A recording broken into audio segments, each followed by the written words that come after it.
This is The Listening Tube. Hello, thank you for putting your ear to The Listening Tube. I'm your host, Bob Woodley. He's the worst thing to happen to old people. Share thelisteningtube.com with 10 of your friends. On this episode, I'll have a conversation with Crom Carmichael, podcast host and founder of Giants of Political Thought. But first, Not the headlines. I've noticed a couple of articles recently about something called fawning. It seems to be some type of behavior afflicting today's teenagers. One of the stories I saw had a headline that said, "Teens who practice fawning aren't just being polite. Why parents should intervene." It was in Parents Magazine, and I found it on Yahoo News. Written by Sherry Gordon, CLC, whatever that stands for, the article provided some key takeaways, including the fact that fawning could easily be mistaken for an easygoing and polite demeanor, but teens who exhibit these types of behaviors often struggle to express their own needs. And experts say that fawning is a stress response that some teens use to appease the people around them. And teens who exhibit fawning behaviors have a deep desire for approval, but they might feel overwhelmed or invisible behind the scenes. So, fawning could easily be mistaken for an easygoing and polite demeanor. Well, that's obviously a sign of a severe mental illness. "Hey, Mom, what's for dinner?" "Pork chops." "Okay." "What's wrong with you, boy?" "Oh my goodness. My kid says thank you and please. When will this madness end? We didn't raise him to be polite. Where did we go wrong as parents? He'll never survive in the real world. Now he's going to live with us forever." They're labeling a desire to create harmony with the people around you a stress response, as if you have some kind of emotional flaw if you don't assert yourself onto others. That you have a mental disorder if you're not confrontational. That feeling overwhelmed or invisible isn't a normal part of growing up. Here's the thing. There's nothing wrong with you. You don't have to be confrontational. There's nothing wrong with being easygoing. No, I'm not a doctor, so don't take medical advice from me, but as far as I can tell, this is a solution looking for a problem. And the problem doesn't exist. At least, it's not fawning. There's nothing wrong with wanting to make other people happy. That's not a mental disorder that needs to be intercepted by parents before it becomes a bigger problem. What's going to happen? Your kid's going to grow up and make millions of people happy? Better nip that in the bud.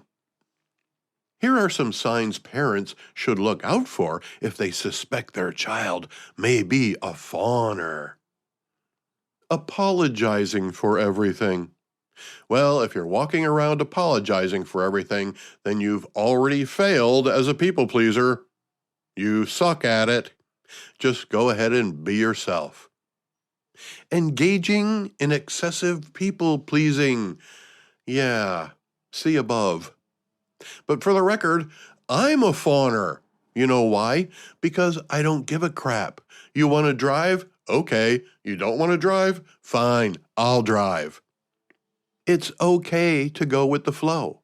There's nothing wrong with you. But psychologists are describing the symptoms as something that needs to be treated. It doesn't. To fawn over someone is to deeply admire them in a worship kind of way. The way teenage girls reacted to the Beatles, or later Duran Duran. The way guys react to, well, cars and motorcycles, but also humans, I'm sure. Wait, no, guitars aren't human. Anyway, a lot of people are fawning over Jimmy Kimmel right now. Mostly people who didn't give a damn about him until his show was indefinitely suspended by the ABC network. There seems to be a lot of blame to go around and a lot of misconceptions as to what led to the suspension. Clearly, it was something Kimmel said. Otherwise, there wouldn't be anything here to talk about. But what's been peddled in the media is that he made a joke about Donald Trump or Charlie Kirk, and the chairman of the FCC didn't like it, so he pressured the network to take down the show. That's not at all what happened. First of all, what Kimmel said is irrelevant. Not in the sense that this wouldn't have happened if he had said something else, but in the sense that it didn't have to be about Donald Trump or MAGA or Charlie Kirk. It could have been anything. But he said something that prompted two of the largest owners of television stations in the country to refuse to continue to air the show. Tegna and Sinclair, both owners of multiple television stations that are ABC affiliates and regularly broadcast ABC network programming, as well as their own, informed ABC that they felt the opinions expressed on The Kimmel Show by its host was not the kind of programming that a majority of their viewers felt comfortable with. When these two media companies did what they did, then ABC had a decision to make. They opted to side with Tegna and Sinclair and sent Jimmy home before he could record another show. In the interim, FCC Chairman Brandon Carr made a comment that many blame for the suspension of the show, but the decision had already been made. Besides, since when does the media care about what the FCC says anyway? As it turns out, maybe they should. You see, broadcast networks like ABC, CBS, NBC, and Fox all have a license to do so from the FCC. So do all legally operating AM and FM radio stations. Any broadcast station, be it audio only or both audio and video, have an obligation to operate in the public interest. If they fail to do so, the license to operate can be revoked. That obligation to operate in the public interest has been ignored for decades. Why? Because cable television was invented. Cable television stations, as well as satellite radio stations, don't have to comply with the same rules and regulations as the FCC licensed stations. That's why Howard Stern left celestial radio to satellite, so he could use profanity and not get fined or fired for it. When I started out as a disc jockey, you would get fired for saying hell or damn on the air. But when cable TV came along, they had no such rules, and to be fair to the broadcast networks, the rules stopped being enforced to a large degree. Egregious violations were punished, but the standards, especially under certain circumstances, were dropped considerably. So while only really crazy shit was found on the cable channels for a while, it eventually migrated its way into broadcast programming as well. Somewhere along the line, the stipulation that FCC-licensed broadcast stations operate in the public interest became an afterthought, used only when absolutely necessary. What that's led to is a media amalgamation that prevents us from differentiating from the media that's mandated to serve us and the media that isn't. Broadcast stations with FCC licenses need to be held to a higher standard. MSNBC, CNN, Fox News, and Newsmax can say whatever they want you to believe. But NBC, CBS, ABC, and Fox must live up to a higher standard or risk being accused of not operating in the public interest. I'm not saying that they don't, but clearly the Jimmy Kimmel comment brought that requirement into question. It's the FCC's job to look into it. But from my point of view, the FCC didn't have to exert any pressure for the TV station owners and the ABC network and the Disney parent company to pull the Kimmel show. I think they just got tired of watching a pussy sniveling crybaby instead of the funny guy they thought they were hiring. As you may recall, Jimmy Kimmel and Adam Carolla did a show together called The Man Show. It had some very funny bits. I enjoyed it. Every episode ended with video of women in bikinis jumping on trampolines. You can't buy that kind of entertainment. Well, I guess you can, but I know my wife wouldn't let me. As it turns out, Jimmy Kimmel also did blackface on that program as a mimic of a well-known professional basketball player. What I remember from those parodies is not that Jimmy was covered in brown makeup, but that, whether it was natural or manufactured, they did a really good job of recreating the shape of the person's head. I thought that was what made him more recognizable as the person he was imitating than the shade of his skin. Either way, it was still funny, and also something we could all agree to call acting. You know, dressing up and pretending to be something you are not. The point is, there are people who are dressing up this whole Jimmy Kimmel thing into something other than what it is. It was a business decision, not an FCC decision, not a Trump administration decision, not a Turning Point USA decision. It was a decision made among 3 distinct media companies who felt it was in the best interest of their businesses. The listening tube will return at the speed of sound. Send email to thelisteningtube@outlook.com. My guest this week is a man who's wise enough to want to share other people's wisdom with you instead of his. So much that he started a website to do it. He also has a podcast that passes on the wisdom of old people to young people. You should have seen us in the green room comparing hairlines. Crom Carmichael is the founder of Giants of Political Thought and host of a podcast called From Our Generation. Crom spent some time in the listening tube from his home in central Tennessee. Now, Mr. Carmichael, I get the impression you've accumulated a bit of wisdom over the years. Well, at age 77, I like to think so. Okay. If you and I got in an elevator together and you felt inspired to share a word of advice with a stranger, what would you tell me? Wow. Well, that's an interesting question. I think it would depend a lot on your age. And I think given the circumstances as they are right now, I think the single biggest deficit we have as a population is that we do not understand the founding of our country and the principles that it was based on, and so far it hasn't negatively affected us too much.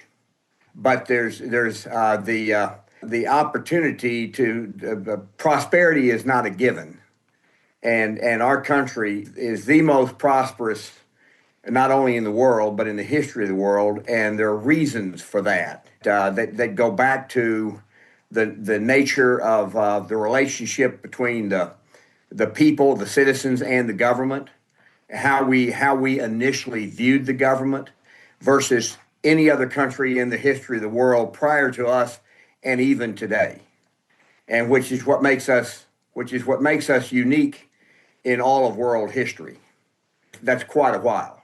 I would encourage anybody who to go back and really study the Declaration of Independence. I would encourage them to read the Articles of Confederation and understand what they were and why they were insufficient, but what they were intended to be at the time they were passed.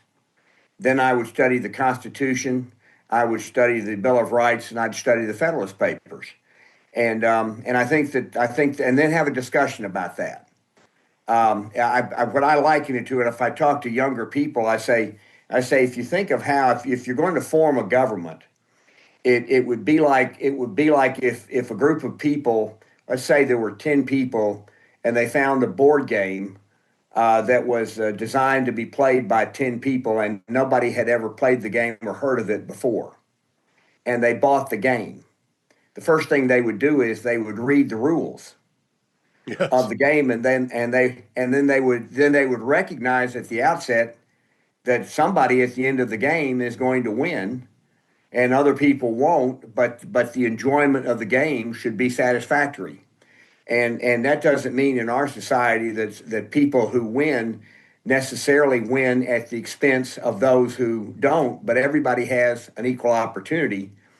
The other thing that we did as a country in our Constitution is we're the first country in the history of the world that said that one of the roles of government is to protect intellectual property of an individual. That's in Article 2, Section 8 of our Constitution. So people who write something and have a copyright, or people who invent something and have a patent, they then have the right to exploit that creativity on their own for a period of time. And that is probably the most important single thing to lead to our long-term prosperity in our Constitution. A lot of these documents of which you speak, the Constitution, the Federalist Papers, the Declaration of Independence, that sounds like stuff you and I learned in school. When did we stop teaching that? Um, Is it Bob, is it because all those documents are in cursive writing and nobody knows how to read cursive writing anymore? well, I think you can find reprints that are in type.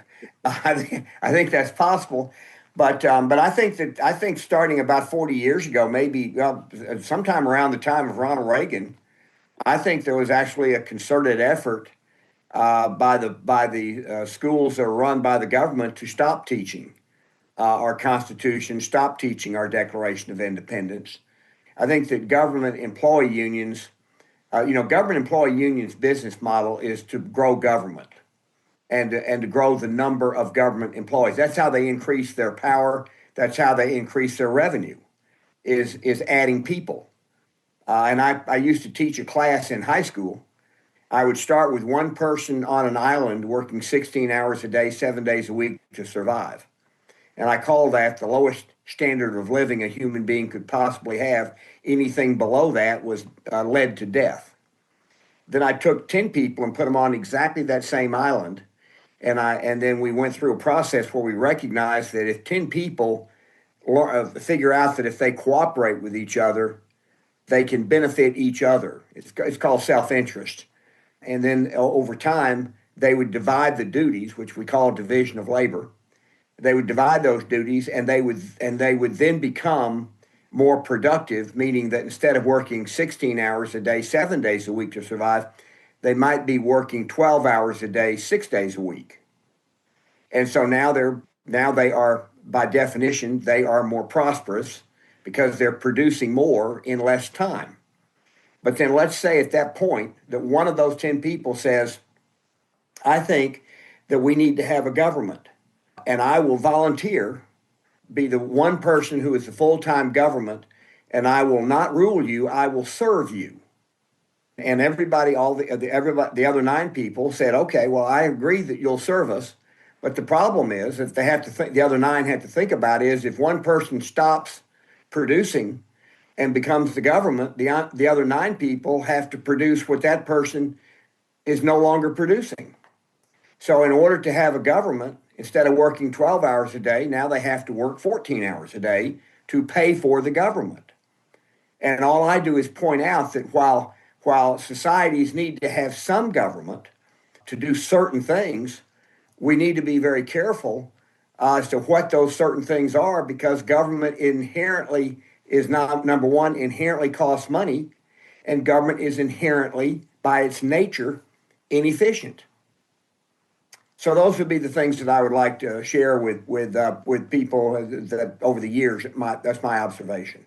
Now, you have studied all of these documents, and you have a website called Giants of Political Thought, where you make these documents available.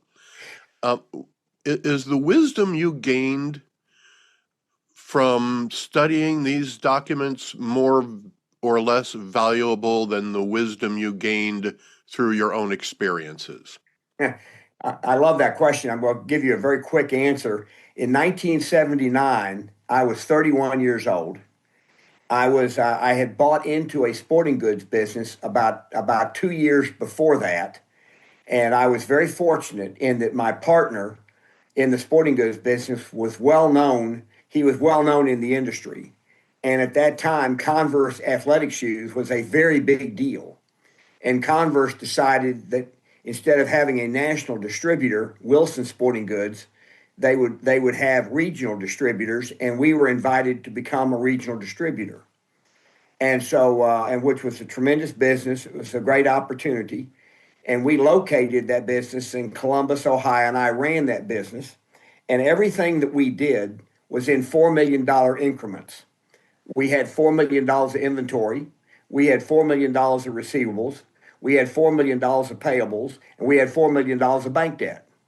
And in 1979, interest rates were 18%. So you can imagine $4 million of bank debt at 18% is very expensive. Except Converse, every 90 days during that inflationary period, they would raise the price of their product 3 or 4%. Every 90 days, our inventory went up in value 3 to 4%. And so that paid for the interest. But it seemed weird. And I read a brochure about a conference in New Orleans called the International Conference on Monetary Reform. And it said if I'll come to this conference, I will learn from experts what the future holds. And I said, well, gee, that sounds like a good idea. I'd like to know what the future holds. And so I attended this conference, and the first speaker got up and said, we're going to have hyperinflation. Here's why, and here's what you should do. And I go, man, that is a compelling argument. I better prepare. And the next speaker got up and said, we're going to have massive deflation. And here's why, and here's what you should do. And I said, oh, that is a compelling argument. I better prepare. And then the third one got up and said, we're not going to have this. We're not going to have that. We're going to return to the norm. Here's why, and here's what you should do.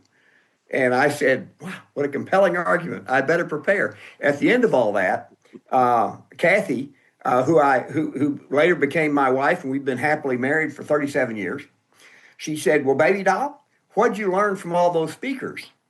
I said, well, I learned that I am profoundly ignorant. And she said, oh, no, you're smart. And I said, well, that's debatable. But whether I'm ignorant is not. And she said, well, why do you say that? And I said, well, I've just heard 3 different scenarios of the future that vary tremendously. Logic tells me that one of those 3 is going to be more accurate than the other 2, and I don't have a clue which one that might be. That is the definition of ignorance. And and if that hadn't happened to me in 3 days, if I hadn't been hit with that in 3 days, I don't believe I would have had that profound experience. And so I became a student of economics over those next 5 years, and I studied many of their newsletters. I spent more money on their newsletters a year than I spent going to Vanderbilt per year, because back in those days, going to Vanderbilt was $4,500, and I was spending $6,000 on subscriptions. And I was reading every one of them. And there was one guy named Alex Paris who had a boutique investment bank called Barrington Research in Barrington, Illinois. And he did a wonderful job of explaining what would happen, and he was right. And I called him, told him, I've been reading your newsletter for 5 years, and you've been absolutely correct on how what would happen. And I said, I'd like to come see you because I'd like to better understand how you came to think the way that you think. He understood what I wanted, said I could come up at 3:30 anytime, so because that was after the market closed. And he spent 3 hours with me, and gave me a bunch of books to read. But he asked me, have you ever read the Declaration of Independence? I said, yeah. He said, well, study it. He said, have you ever read the Federalist Papers? I said, well, 1 or 2. He said, read them all. And but then he also said, here's some books on economics that you should read. And he said, and the books you're going to read on economics apply to a lot more than economics. because economics is really nothing more or less than understanding how human beings will adjust to policy changes. So he said, so if you understand that, if you can then see what policy changes are voted on, then you can predict what will happen. And you can predict it within a close enough margin to be able to make decisions. And he said what you have to do is you also have to recognize that there are certain underlying values and principles that support a society that grows. The giants of political thought goes back 500 years. And some of the thinkers that we cover are not people who I think are good thinkers, but every one of them is an influential thinker. So we cover Karl Marx and the Communist Manifesto. I don't agree with Karl Marx, but if you want to understand Marxism, you need to study it. And so we cover Karl Marx, we cover Rousseau, who was the father of the French Revolution, and Thomas Jefferson, for example, believed that the French Revolution was a good idea. But what Thomas Jefferson didn't understand was that the people of France knew what they were against, but the people of France didn't know what they were for. And that's the unique part about the American Revolution, was our revolution, not only we knew what we were against, but we knew what we were for. And so most revolutions in the history of the world end up where the people are worse off overthrowing the government that they have, because they end up getting tricked by people who don't know how to govern and who don't know how to create circumstances for prosperity. I think understanding the arguments about government are very important to have a country where people share a set of ideas. Now, Crom, you and I are older than most people. With which of the masters of political thought do you think young people should be reacquainted? I would encourage people to read Thomas Jefferson's original draft of the Declaration of Independence. You can find it online, because in the original draft of the Declaration of Independence, he addresses the issue of slavery in that original draft, but that got thrown out of the final draft. The final draft was edited a number of times, and most of what Thomas Jefferson wanted remained, but not the issue of slavery. And then the Articles of Confederation came along after the war. So I would say Thomas Jefferson. To answer your question, I would say Thomas Jefferson from a purely political standpoint. And there are books on Thomas Jefferson. There are books of quotes of Thomas Jefferson, because I just think he wrote the Declaration of Independence at age 33, which is just incredible to me that he could think that deeply at that age. Of all the, I guess, semi-modern political philosophers, I've always found Alexis de Tocqueville to be the most insightful. Now, I love that. This Frenchman warned about how despotism could infiltrate the American system of government. And now socialism is gaining popularity in America. People are calling the current president of the United States a Nazi. Was de Tocqueville correct in his assessment of how American democracy might come to an end? And are we seeing that take shape now? Well, de Tocqueville, I love you bringing him up. I'm going to bring up one other. If I was going to recommend a book for somebody, a single book for somebody to read that would launch them to read other books, it would be The Law by Frederick Bastiat. I don't know if you've ever read that. It's a very thin book. It's not many words, but if you really, it's not one you sit and read quickly. Every paragraph has a certain denseness to it and meaning. But de Tocqueville would fall into that category of thinkers. And he wrote a book about 40 years after the French Revolution, where he explained what caused the French Revolution. There's a book called Citizen that's about 1,000 pages long, and it is a book that is about the French Revolution, written as if it were a journalist merely reporting on what was happening, but not why it was happening. And I read that book first, and at the end of that book, I said, how can people How can people do this? Then I found de Tocqueville's book, which was a much shorter book that explained why the French Revolution happened. And so let me start with de Tocqueville's book. He said that what happened in France for 50 years before the French Revolution was France developed a two-tiered justice system. Over a period of decades, the people became more and more distressed and riled up, and there was a significant difference in the living standards between the king and the court and everybody else, and that was because the king liked it that way and kept it that way. You didn't have the freedom to improve your lot in life under the French king for about 50 years, and it might have even been before then, but he was focused on the 50 years, and so the French Revolution happened. They overthrew the government. They beheaded the king, and here's an interesting thing: they beheaded the king and the queen, and when they did that, they literally beheaded the executive branch of government. So now there was no executive branch of government, but there was this legislative body that the king allowed to exist, but then he could tell them that they had to quit and go home, so he could control the legislature. So when he died, when he was killed, he was essentially tried and beheaded. The legislature now was the government. Well, you can imagine looking at our own legislature. In the absence of leadership, can you imagine that our Congress could come up with good policies and agree with each other? And the French legislature just got worse and worse and worse. And then they started literally fighting each other on the floor in the legislature, which resulted in over 20,000 deaths by guillotine. Every single leader in the revolution was eventually beheaded by the mob. Now, let's talk about your podcast a little bit. It's called From Our Generation.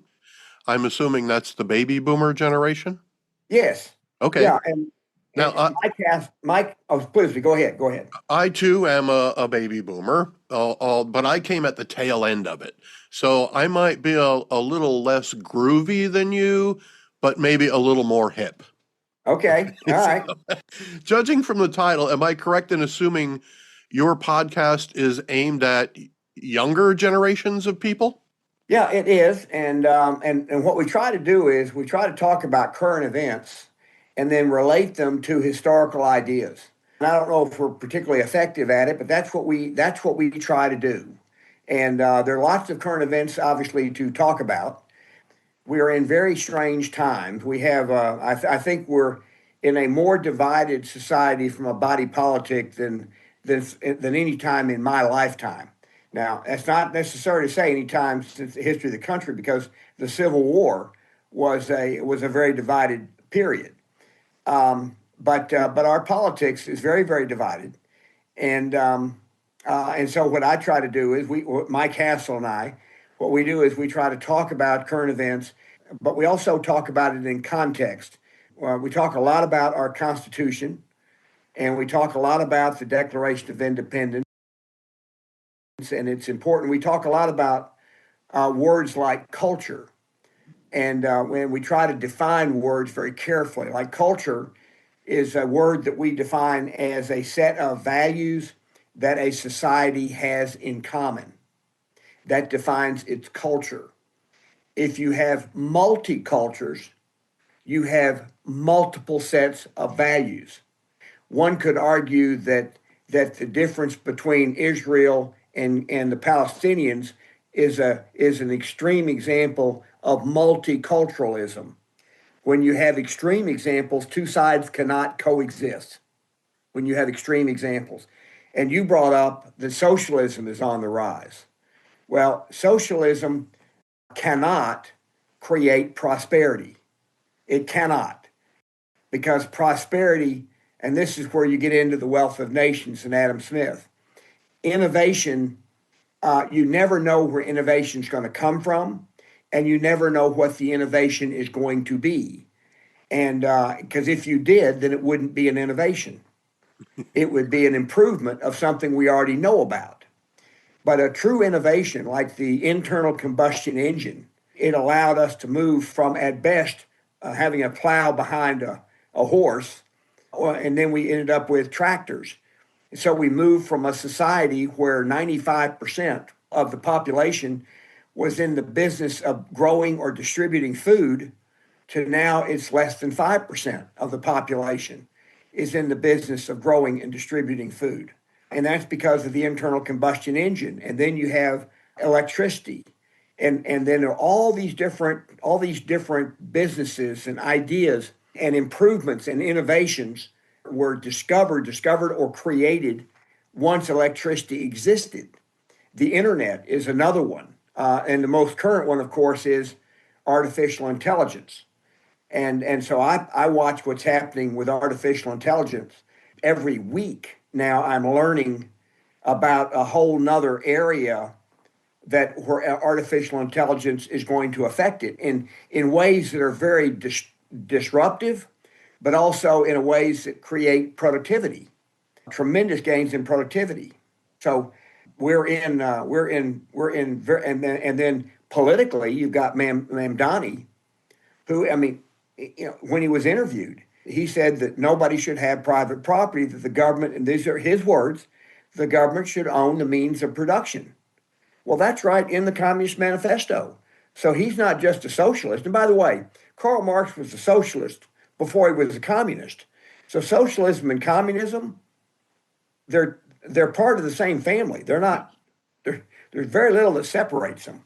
Now, neither one of us would have a podcast today if we were still relying on our wax cylinders and our Edison gramophones.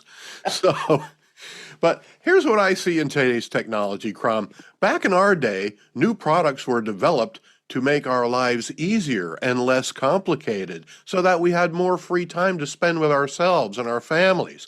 Right. Today's products are more complicated and made to occupy more of our time and keep us from spending time with our families and other people. You know, it used to be, here's a machine that peels an apple for me. Now it's, here's a machine that I need 24 passwords to operate efficiently. It takes up way too much of my time. Am I wrong in that assessment? Well, I think what you're referring to is the amount of time that people spend on social media that is a waste of time. So, for example, let's make the assumption that if a person who's concerned about the news spends an hour a day going and gathering news, and let's just assume for purpose of discussion that is a productive use of that hour. If somebody spends 5 hours on social media watching what their friends say to each other and spends no time gathering actual news, then that's a waste of time. Yes. I have college age grandchildren, and I ask them, how do you get your news? And by the way, these are wonderful people in their early 20s. And I said, how do you get your news? Because I go to particular news sites to get news. They get their news from news feeds. Yep. So their news feeds them based on what they click on and look at. They just get more of the same news.